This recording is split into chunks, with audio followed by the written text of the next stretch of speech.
Hello and welcome everyone to a new video. My name is Alain Steichen. I'm the managing partner at BSP and I'm here again with my partner Pol Mellina. Today we will be discussing the question of whether it's a good idea to hold personal or family investments through a Luxembourg holding company. The reason why we are doing this video in English is mainly because we will be focusing on the perspective of a non-Luxembourg resident individual or family. Luxembourg is particularly well known in the world for its important financial center located in the heart of Europe and featuring a fund industry with assets under management of over 5 trillion. It, however, also has a strong history as a jurisdiction for holding companies, through which shareholders from all over the world invest in various types of assets. So, there surely must be something that makes Luxembourg interesting as a holding jurisdiction, and most of you certainly immediately think about taxes, right?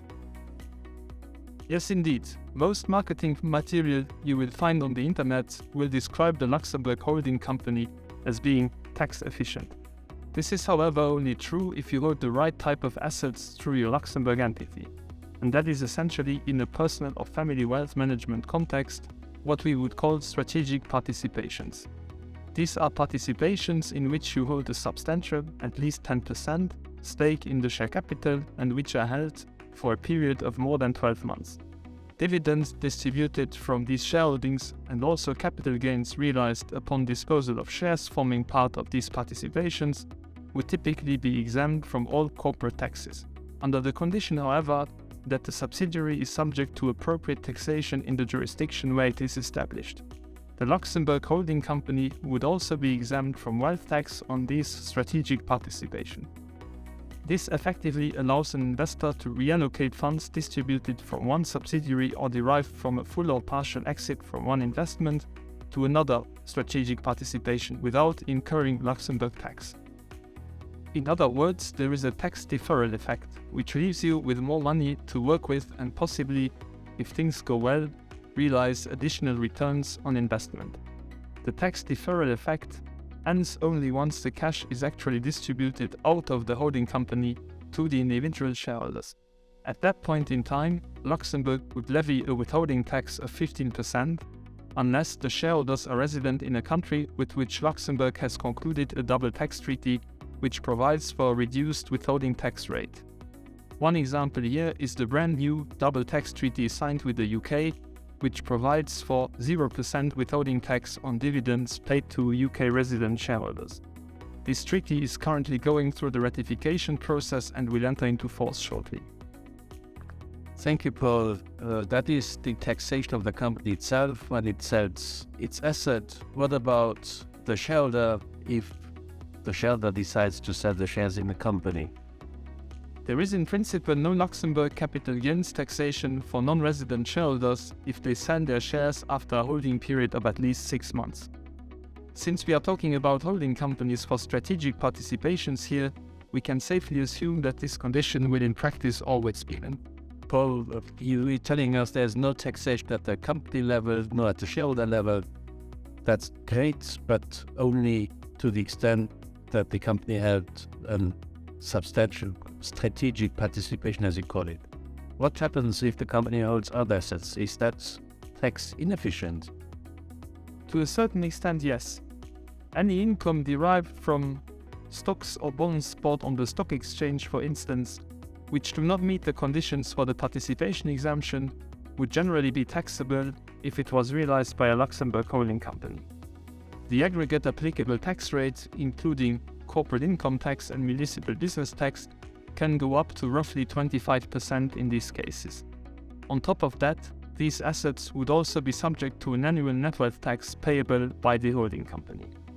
Only certain large equity positions with an acquisition cost of at least 1.2 million euros may benefit from exemptions covering dividends and net wealth tax.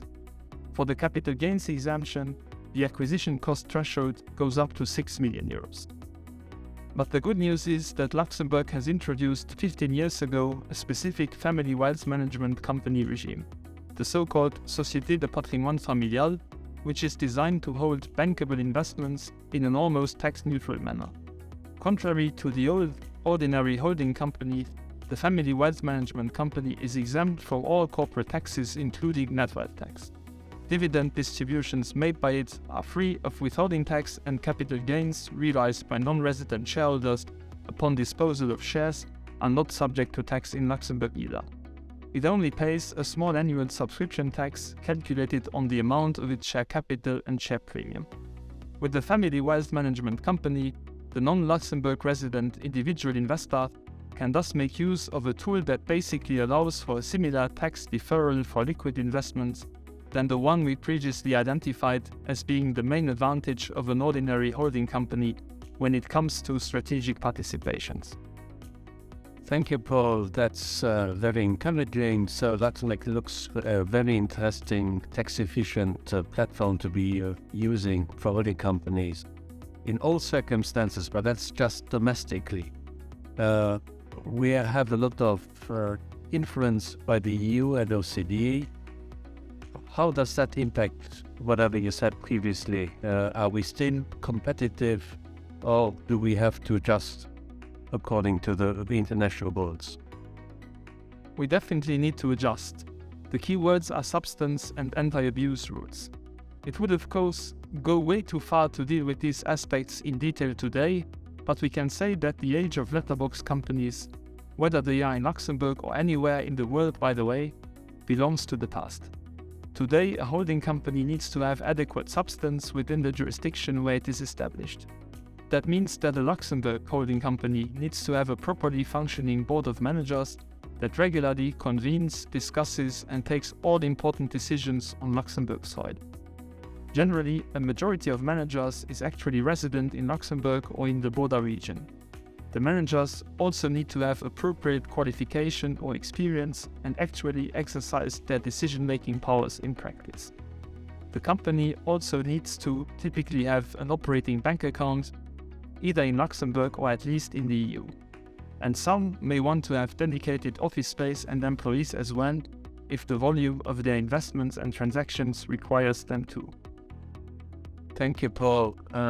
In addition to what you just said, maybe we should add that there are presently ongoing discussions at the European level, which will require Luxembourg to pass legislation thereupon.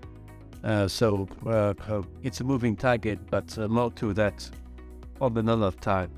For now, I would like to thank you very much for your attention, everyone who was listening in. If you like our videos, I hope you do, and would want to know more about our firm, please do not hesitate to look at our website www.bsp.lu